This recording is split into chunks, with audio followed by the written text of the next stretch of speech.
Good morning. আজকে চলে এসেছি একটা ভীষণ সুন্দর একটা জায়গা। দেখে কি বুঝতে পারছো এটা কোন জায়গা? ঠিক ধরেছো, এটা হলো বিশাখাপট্টনমের ভাইজ্যাক।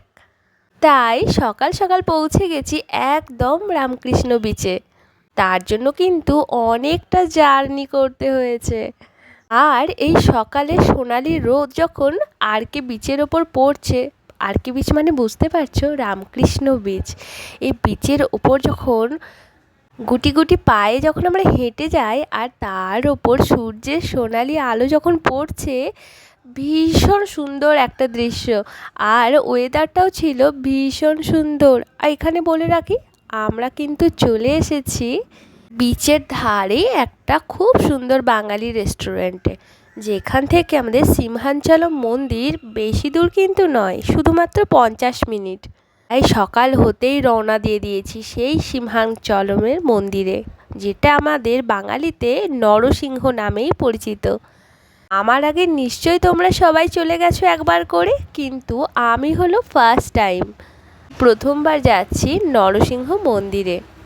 শুনেছি ভীষণ জাগ্রত এই মন্দির। একবার তুমি মায়ের কাছে বা বাবার কাছে যেহেতু নরসিংহ যেতে পারো, তাহলে কিন্তু জীবন একদম ধন্য।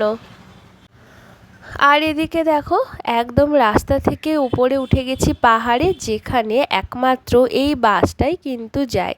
বাস থেকে নেমে গুটি গুটি পায়ে হেঁটে একদম পৌঁছে গেলাম সেই মন্দিরের প্রাঙ্গণে, যেখানে কিন্তু কোনো রকম জিন্স টপ আলাদা ওয়েস্টার্ন ড্রেস একদম কিন্তু অ্যালাউ করে না। তাই জন্য আমি পরে নিয়েছিলাম একটা লং স্কার্ট আর তার সাথে টপ। আর হ্যাঁ, মাথায় কিন্তু ফুল লাগাতে একদম ভুলবে না, কারণ সাউথের প্রত্যেকটা মন্দিরে ফুল লাগানোটা চুলে মেয়েদের জন্য অপূর্ব শোভা পায়। আর তার সাথে ফুলের মালাটা যদি এই রকম দেখতে হয়, ব্যাস, তাহলে তো আর কোনো কথাই নেই। লাগানোর স্টাইলটা আমি ঠিকঠাক না জানলেও ক্লিপের সাথে ঠিক আটকে নিয়েছিলাম। আর এই যে দেখো, পেছন থেকে আমার খোলা চুলে ফুলের মালাটা ঠিক এই রকমই দেখতে লাগছিল। চলে এসেছি একদম অনেকগুলো সিঁড়ি বেয়ে বেয়ে ওপরে উঠে লাস্টে পৌঁছালাম সেই নরসিংহ মন্দিরে, যেখানে একদম ভোরবেলা থেকে শুরু হয়ে গেছে পুজোর আরাধনায়।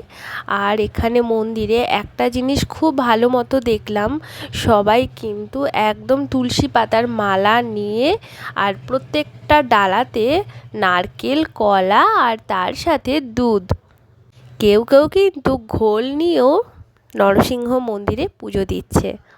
তো প্রথমবার গিয়ে কিছুই বুঝতে পারছিলাম না, যে আমরা তো সাধারণত ফুলের মালা ধূপ এসব নিয়েই পুজো দিই, কিন্তু এইখানে প্রথমবার দেখলাম তুলসী মালা, তার সাথে নারকেল দুধ, সাথে ছিল অনেক রকমের ফুল। এই যে দেখে নাও, ফুলের ডালি নিয়ে এখানে অনেকজন বসে আছে।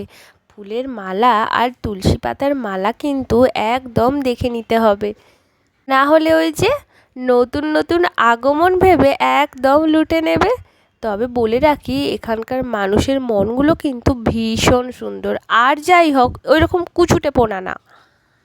ফুল নিয়ে বসে থাকা মানুষগুলোর কাছে মনে হলো ফুল আছে, এগুলো কিন্তু প্রত্যেকটা মালার সম্ভারণে একের পর এক মালা গেঁথেই চলেছে। আর এই শেড অংশটা ভীষণ সুন্দর একটা দেখতে। এখানে দাঁড়িয়ে ভীষণ একটা সুন্দর স্নিগ্ধ পরিবেশ পাওয়া যায়। যেখানে ফটো তোলা বা ভিডিও তোলা বারণ হলেও আমি কিন্তু ছোট্ট করে একটা ভিডিও নিয়ে নিয়েছি, কারণ এত সুন্দর মনোরম পরিবেশে ঘন্টার পর ঘন্টা দাঁড়িয়ে বা বসে থাকা যায়। সাথে কিন্তু একটা মন্দিরের ভীষণ স্নিগ্ধ একটা গন্ধ, এটা তোমার তুলসী পাতা আর ওই ফুলের গন্ধ। পুজো দেওয়া হয়ে গেলেও ভিডিও না করতে পারলেও তারপরে এসে কিন্তু আমরা ঠিক ঠাকুরের নামে তিলক পরে নিয়েছিলাম। যেচে বলতে হবে না আমি তিলক পরব, পুজো দেওয়া হয়ে গেলেই ওখানেই তোমাকে তিলকটা পরিয়ে দেবে। তার জন্য দক্ষিণা হিসাবে তুমি মন থেকে যা দেবে সেটাতেই ওরা খুশি। আর এই যে দেখো, মন্দিরের বাইরে সবাই চলে এসেছে একের পর এক ফটো নিতে ভিডিও নিতে, কারণ এখানে কিন্তু ফোনটা অ্যালাউ ছিল। আর মন্দিরের গায়ে ছিল 3 রকমের লোগো। এটার ব্যাপারে পরের